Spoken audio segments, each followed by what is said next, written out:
तो भगवान के भी एक दुश्मन थे, क्या नाम था? समरासुर। क्या नाम था? वो प्रद्युम्न जी को आकर के प्रसूति का ग्रह से ही चुरा लेकर के चला गया। कहां से ले गया? और ले जाकर के समुद्र में फेंका। एक मछली आई, वो नाश्ता कर लिया प्रद्युम्न जी।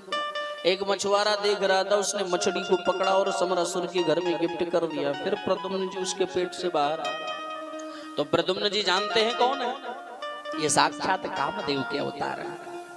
और जब भोलेनाथ ने जला करके भस्म किया था कामदेव को, तो काम की पत्नी रति बहुत रोई और गिड़गिड़ाई।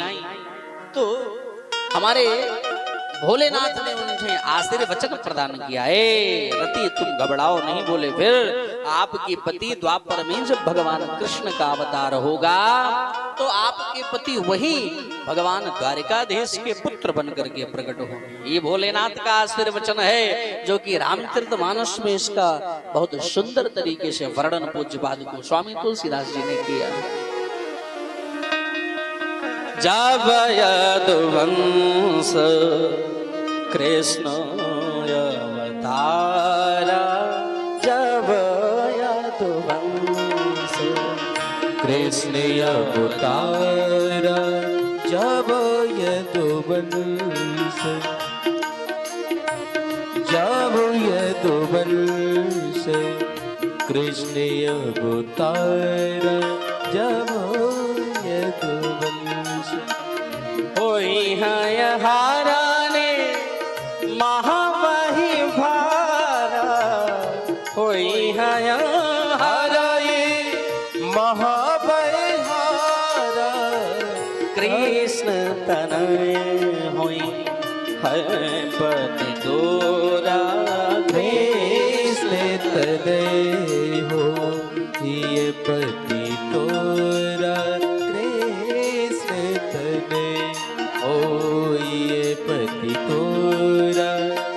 बचन अन्यथा हो ही न मोरा, बचन अन्यथा हो ही न मोरा, कृष्ण तनय होई है पति तोरा, कृष्ण तनय होई ये पति तोरा, कृष्ण तनय हो ये पति तोरा, कृष्ण तनय।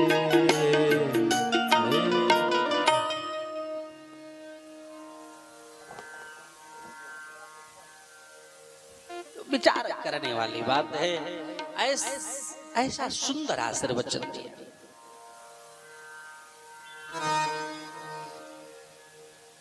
और तो फिर अब अवसर मिल गया रति को। देवर्षि नारद जी ने सूचित किया कि जाओ देवी, आप सुंदर एक नया रूप चेंज करके महारानी विद्यावती नाम रखा और समरासुर के घर में कुकिंग का काम शुरू कर दिया, यानी भोजन प्रसाद बनाने वाला।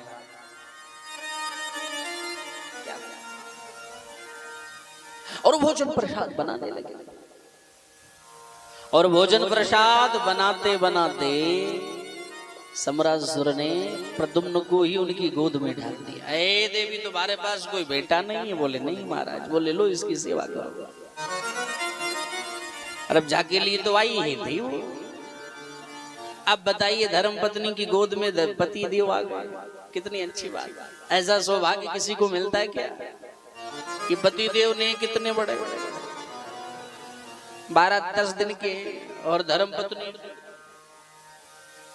अब खूब सेवा करें विद्यावती, खूब डट करके सेवा कर रही है। सेवा करती हैं, तेल लगाती हैं, खूब सजाती हैं, सुंदर श्रृंगार करती हैं। और सेवा करते करते करते करते जब बड़े हो गए महाराज प्रद्युम्न जी, तो एक दिन प्रद्युम्न जी को लग गया कि ना ना, क्योंकि मैं बताऊं, अगर अपनी माँ सेवा करती है तो उसका भाव कुछ अलग होता है, हाँ या ना? लेकिन अगर जो अपनी बीवी सेवा करती है तो उसका भाव कुछ अलग होता है, कुछ अलग होता है। तो पूछ लिया महाराज प्रद्युम्न जी ने कि देवी तुम सेवा तो माँ जैसी कर रहे हो, लेकिन तुम्हारे जीवन से कहीं भी हमें मातृत्व दिखाई नहीं पड़ रहा है। बोले फिर क्या दिखाई पड़ रहा है महाराज? तो बोल मातृभाव मतिक्रम्य वर्तते कामिनी यथा वर्तते कामिनी यथा।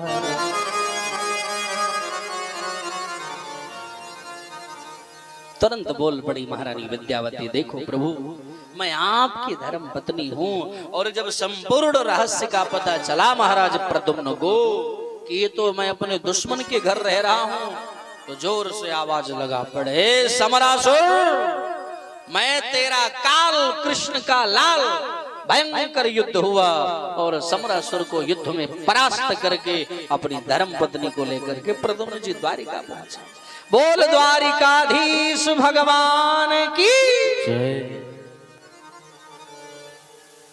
ऐसे अब पूरे द्वारिका वासियों के हृदय में इतनी प्रसन्नता, इतनी प्रसन्नता। अब प्रसन्नता होएगी नहीं तो क्या? अरे हमारा बेटा जन्म लेते ही गायब हो गया ना, और लौट करके आया तो अकेले नहीं आया।